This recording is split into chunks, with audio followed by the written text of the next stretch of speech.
Welcome to this special surprising episode of Eager to Know. Today's episode is clowning. Yes, clowns and clowning. First, I'm visited by Sneff, who is a professional clown, and then I meet Jeff. And Jeff discusses all aspects of this interesting craft. I had a lot of questions, and it was something that I knew nothing about. So it was a very interesting experience for me.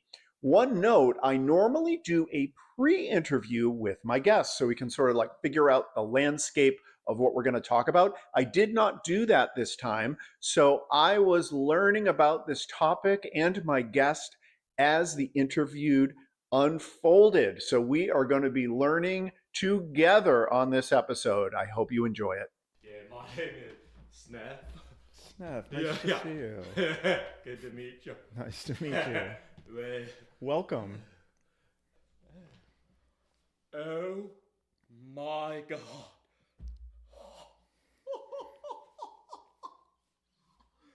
May I? Of course you can. I don't know what you're asking to do.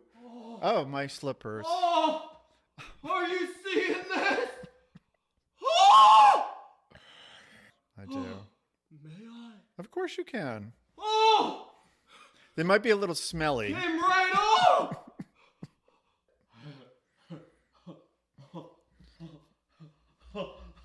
Like a glove! That's incredible. Wow. May I? Of course you can.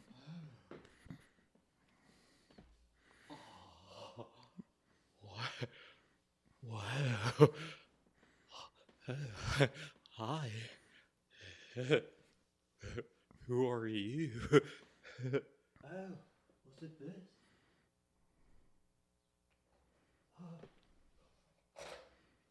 Is someone calling you?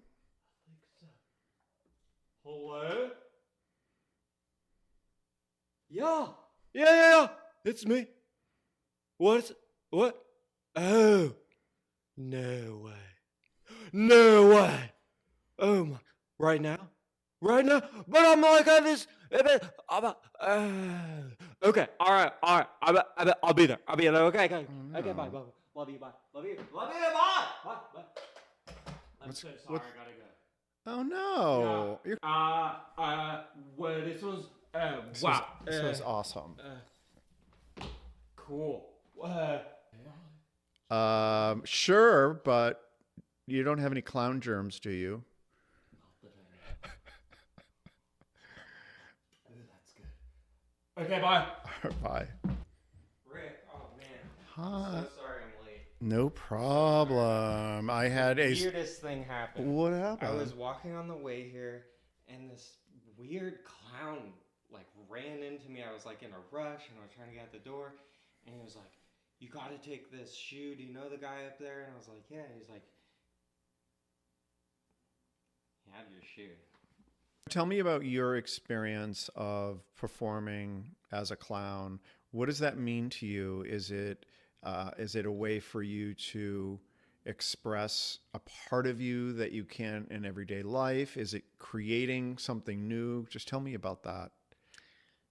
It's been different things at different times in my life. I've been doing it for a little over 10 years. I guess the best way to put it is I've studied this particular style of clowning called pachinko clowning. It was started by Richard Pachinko. He was a Canadian clown who studied around the world and This makes me so happy. When I think that there's people that are like developing nuclear warheads, the fact that there's someone out there who's developing a clown training platform just makes me so happy. Sorry. Yeah, it restores some faith in the world for sure. I mean, it did when I first found out about it. I was just like, "Oh, like this is incredible. This is it. Like this is incredible." And were you familiar? You were obviously familiar with clowns. What was it about it that activated you? Was there something about it that made you think, "Ooh, this is it. This is an avenue for me"? Yeah, it was kind of a weird situation. I just started seeing it pop up everywhere or in a lot of places in my life at the time.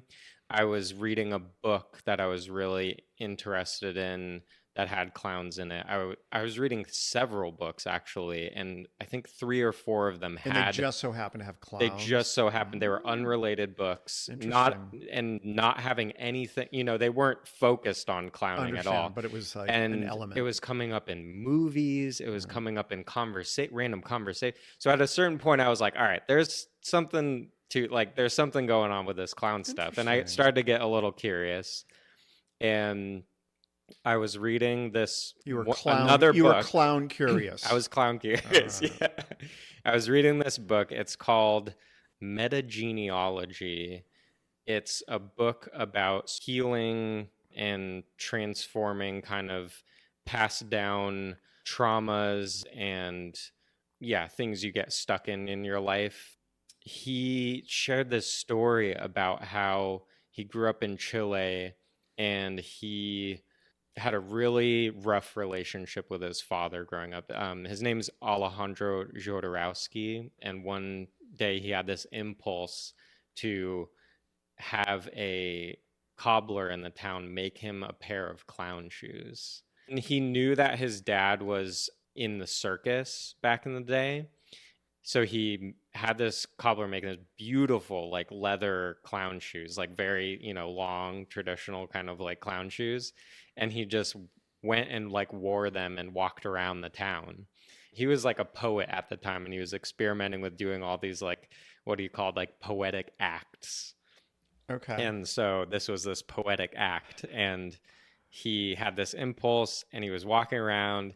And as the day went on, he just became more and more despondent because like nothing was happening. And Meaning he wasn't getting a reaction? Nothing. Yeah. He just, he had an impulse and he thought something was going to happen, and he was just, nothing was happening. And he sat down on this park bench and he was just feeling really bummed. And this older gentleman sits down beside him or says, "Hey, oh, I like your shoes there." And he goes, "Yeah, thanks. Like I had somebody make them for me." And he goes, "Ah, returning to your roots, are we?" And he's like, "What?" And he was like, "You're Jodorowsky's boy, aren't you?" And he goes, How did you know that?" He's like, "I was in the circus with your father." And he starts telling him all these stories about his father, and the guy was like, like, you like, this is you're like on the right path, like keep going with this. And okay. he like had this amazing connection with this man. And okay. I don't know what it was, just something about that story, and then connecting it with the clown stuff that was popping up just really like stuck in my mind. And I was feeling really stuck at the time with feeling social anxiety in certain situations. I just felt like I kind of like just had a hard time connecting with people and opening up, and I would just kind of get anxious. And so one day I decided I'm going to go to work as a clown.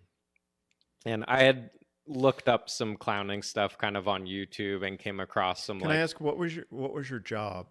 Okay, so it was the job at the time. I worked for this farm. Because you're a carpenter now, so Yeah. showing up as a work, Yeah, at a maybe work wouldn't- site with a tool belt and a clown nose could be a little disturbing to your coworkers. So, but it was not that. No, I was working for a farm. I was their CSA coordinator. Do you know what a CSA is? It's community supported agriculture. So farms will basically have they'll have like some location where you come and pick up a share of veggies like every week. Right. So I basically just helped unload all these veggies that got delivered in front of this huge church. And you showed up in full clown? And then I would just help people weigh out their share of veggies throughout the day for like, 6-hour day. So I showed up completely, like I kind of put together like a costume, and I painted my face. I had just moved into this room in this collective house I lived in, and the only thing in the room was, in the closet there was a little tub of clown white face paint. was just this other like weird connection. Like Wait, I you don't, mean that wasn't yours? it wasn't mine. It was just the only thing left in the room. That's I don't know crazy. who left it there. Uh, So I, did that, and my roommate had some other makeup that I the universe used. is conspiring to make you into a clown. Yeah, it felt that way. So I showed up. I wrote it on a note because I didn't know like how to talk or engage in Okay. clown. So I was just like, I'm just gonna be silent. Okay. And I wrote a note that said Jeff is sick, and so he sent me instead. And Your coworkers must have fucking loved so I worked with this for the first like hour or so. I worked with this older woman. She must have been in like her late 70s. She was older, and she would help kind of like lay out the veggies and get things set up.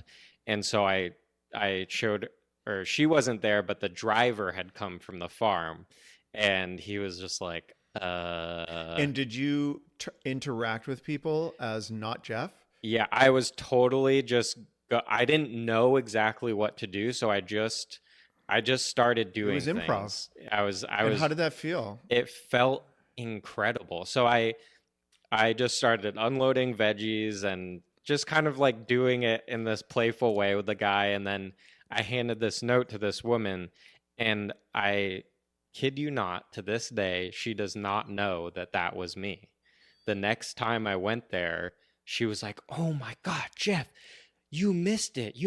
There was this guy here, and it was incredible. He was this clown, and ah, I can't believe you weren't here." And she just like sincerely did not know it awesome. was me. And And what did you, that must have felt incredible. I was shocked. I was just like, really? And I was like, kind of like, oh, is she like making fun? And I like questioned her a little bit, and she like was, yeah, she was like genuinely just like, so that was cool. But also like, I remember halfway through the day there was a lull, and I had just been interacting with people, for like 3 hours straight, just not talking, but just playfully helping them, do their veggies. And some people did not want to believe, they were just like, I'm not registering that this is a clown. I'm gonna get my veggies. I'm gonna go over here. Yeah, because And there's the unsettling nature. yeah, and then some people brought their kids, and their kids were just like connecting with me and just loved What is it it. like what was that like with the kids? Oh, it's great. They were all into it. They all didn't want to leave, and they all wanted to just play. And you could see the way their faces lit up. Yeah, they were just like, the first time they walked up these steps, and they like kind of turned the corner, and they were like, and like some of them were like a little hesitant at first, but then after we started interacting, like they just wanted to play the whole time, and like I just had a ball, playing with them and playing with the adults. And were you a playful person in general, like when you were not as a clown? So that wasn't you. So you were comfortable being a playful person. Yeah, I definitely was a playful person, but I had trouble bringing that out, I think, especially if it was like a stranger. Like I'd say in general, like it just takes time for me to kind of like warm up to people, right? In that sense. And this is a way to make it. But like with the clown, it's instant. Like I put on the nose, and that is not there. Yeah, there was this lull, and I was like, oh my God, like what just happened? Like I was like not caught up to kind of like what was actually happening. And I just was like, that was amazing. Like there's like something here. Like I need to like do this. And then 2 weeks later, I got an email from an acquaintance of mine that she was teaching a clown training. And I was just like, this is crazy. And it was in Philly, and it was like 2 months, or a little over 2 months. It was like Duration? 3 days. Yes, 3 days a week. A clown intensive. It's a very intense clown training. Very involved. But yeah, I took that, and it changed my life. Changed it was your like, life. Oh, for sure. Interesting. And that was what kind of got me starting really getting into performing and studying So clown more change your life. That's seriously. obviously pretty. Hmm. That's a big set of words. So that's beyond just social anxiety. Yeah, It's beyond that. totally. How would you describe that? Why are you using those words? How would you? Why? Tell me more about that. Yeah, so I think another part at the time, like I felt a certain relationship with my body, like, you know, again, like in certain circumstances, I could kind of like let loose in a different way and be able to, yeah, like move and dance and play. Fascinating. Yeah, I mean it also changed kind of how I interacted with people and the world around me. I would find I could just connect with people and connect with, everything. Like the world started to become more alive than I presumed it was. People are constantly looking for the thing that makes the world more alive to them. Hmm. So that's wonderful that you found something that isn't a pill or a bottle. Yeah, yeah, totally. So could we Yeah. talk about your upcoming training? So it's called clownimism.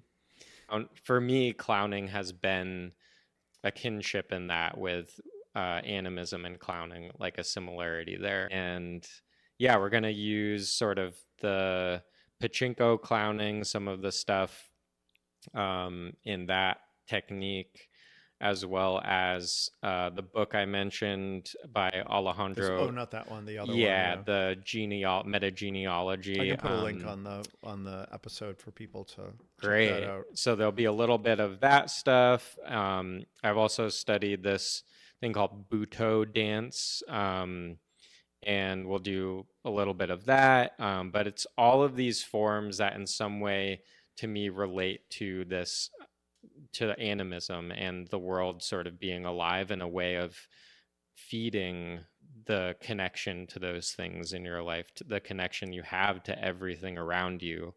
I'm attempting to look sort of outside of the frame of reference of how it can be helpful to us, or how it can be helpful to the participant. And part of that is kind of shifting the focus onto the connection to everything else, like outside of you, and the whole world outside of you, and that um not necessarily needing to come at it from the focus of like, what am I going to get out of this, or how is this going to help me in my life personally. And not that that can't happen or won't happen, but it's just not the focus. I think often in um lots of different things in the world that people get into, it can have an effect that is, beneficial to you, or it impacts a part of your, I don't know, personality or how you move through the world. Yeah. But I'm interested in exploring things outside of the realm of the personal, and part of that is I feel like we're awash in that in our society right now, where 100%. Everything you yeah, hear is about how to make me feel better, feel different, totally. feel more. What is the routine? And that's fantastic that this is Hmm. not about that. So then let me understand, if it's not Sure. about making me feel more authentic, blah blah blah, Yeah. it's about what? It's making me feel more connected with the outside physical world? Yeah, or maybe like what I mean, it's really an experiment in wondering.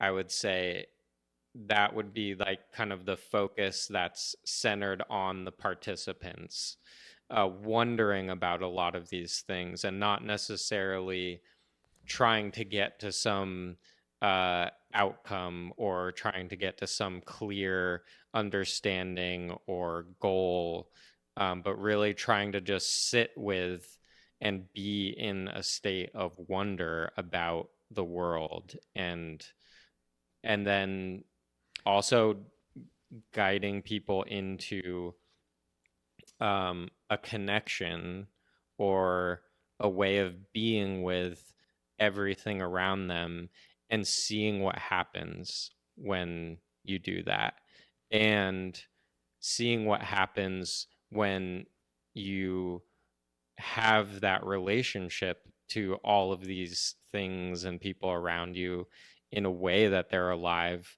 almost in the same way that you would have a relationship with a friend or a family member where, like, hey, I want to invite you over to dinner this week, and like I want to feed you. Like, how do we have that same connection to a book, or how do we have that same connection to the beautiful, hill and outside of our window, or the stream that we walk by on our walks every week? How do we start to have that relationship in a way where we're on, not just on the taking end and consuming end of our interaction and relationship to things, but we're can also be giving and feeding, and yeah, I think we've sort of lost that ability and way of connecting with the the world around us, and so it's, yeah, trying to see if we can uh figure out a way through this clowning way of playing with and being with the world that can do that. I don't know. We'll see. For me, part of, my experience with clowning has been that, like, those are sort of the places that the clown can really shine or have a connection to, like, unlikely places.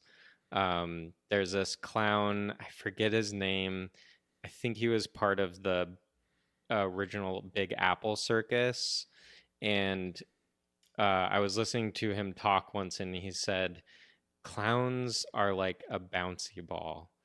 Uh, like one of those hard, like, bouncy balls you throw and they bounce everywhere. Super Ball. Yeah, we used to Super call them Ball. Super Yeah, you Balls. used to get them in the little 25-cent Mhm. machines. He's like, clowns are like a Super Ball. They need a hard surface to bounce off of. And so, yeah, it's like the man-made kind of, like, I would say, like, hospital clowning, which is something that I've done some of. It's a perfect environment for a clown because it's this sterile, you know, environment. Everything's designed so it can be cleaned easily kind of just like thrown together, cheaply. And, it's not really designed for it to, like, you to feel like great in, and, it's a often very intense, and, like, in a lot of times grief and sadness and, real intensity and fear are part of it. But yeah, clown can come in and it, like, just sticks out like a sore thumb, but in this way that's like, the attention gets drawn there, and it can really bring something into that space that just really, yeah, like, transforms it very quickly Oh and yeah, I easily. can see that. And so that for me is kind of like the thing of, like, this way of connecting with the world where, like, yeah, like, we can do this anywhere. Like, it doesn't have to necessarily just be in, like, in nature or like a beautiful place, but, you know it it's a way of connecting to, like, every, part of our world, and, like, some of, like, the darkest and most maybe, like, difficult places to be in.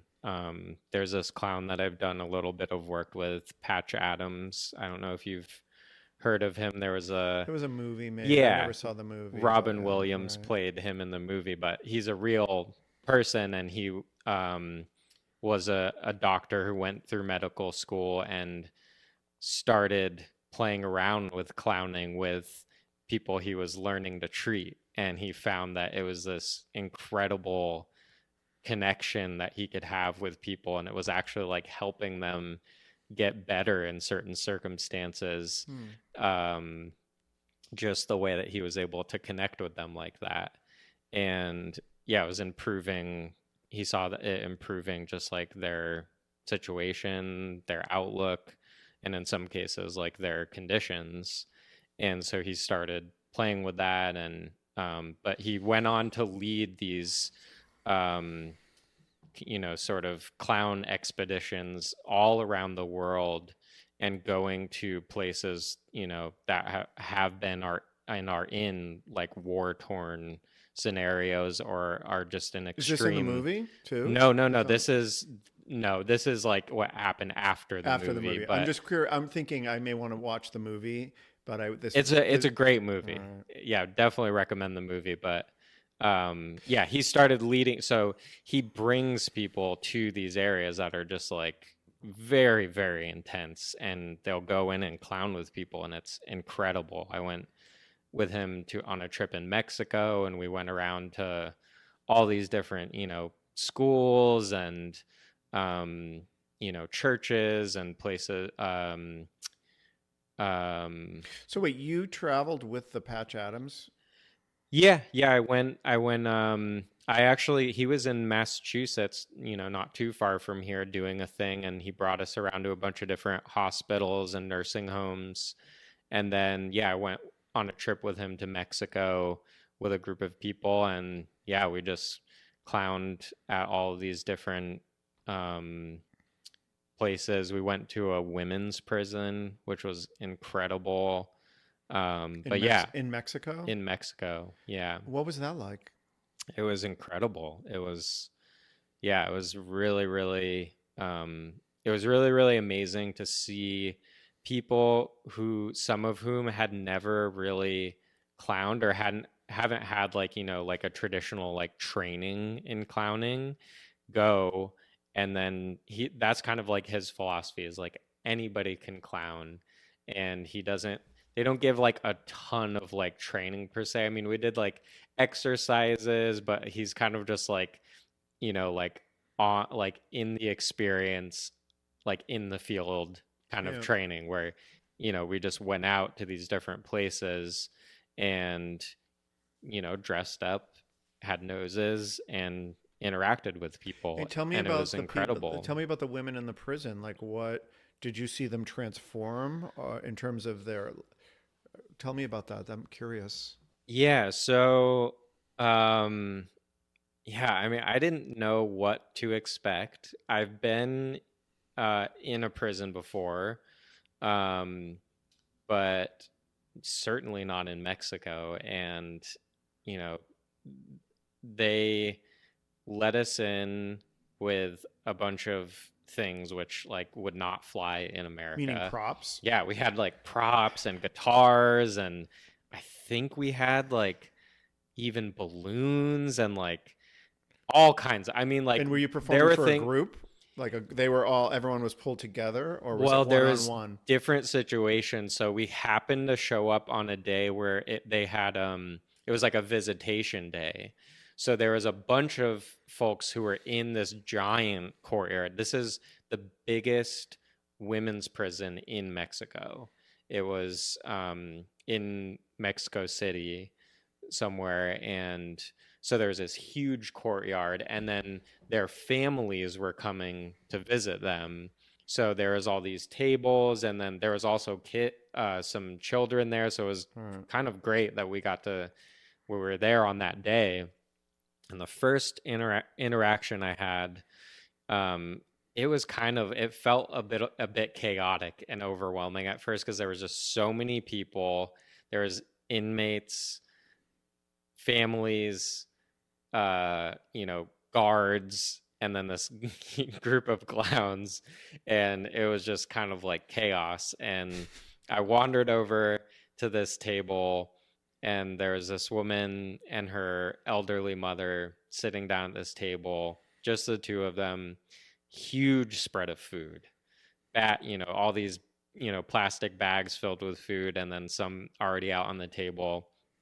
And I know just a very little bit of Spanish, and so I started, talking to them and, just playfully kind of interacting a little bit and not, just testing the waters a little bit. And, they just kind of like treated me like, like anybody, they were just like, oh yeah, like come join us. And they're like, sit down, sit down. So I like sat down, and the mother starts making me a plate of food, and I was like, oh no, no, no, no, thank you, like uh muchas gracias, no, no, no, no. Um and she looked at me, and she didn't say a word, but she just gave me these kind of like eyes, and I was just like, okay, yeah, like thank you, thank you. And like I was like, I have to eat You this have to food. eat. Yeah. And it was the best food that I had in Mexico Right. the whole time that I was there for like 2 weeks. It was incredible. Of And course, it was all homemade. yeah, it was amazing. And we just sat down, and the more we started connecting, we were just, like laughing, and other clowns were coming over, and we were interacting with them, and it just became very playful and vibrant. And for the rest of the time that I was there, we were there for like a couple hours. Every now and then, if I was somewhere, if I could see them, no matter how far away I was, I would like, try and look over at them, and they would, at a certain point, it became this game, and they were like kind of looking for me, and I would, very enthusiastically wave at them. And it just, the entire time, like, until I was leaving, like I kept running back out and saying goodbye to them, and they just, kept popping out, and we just had this very sweet, interaction that was like not with words, Right. but like I got so much joy out of it, they got so much joy out of it. And it was stupid and simple. We were just like waving to each other. But sometimes that sounds like a moment.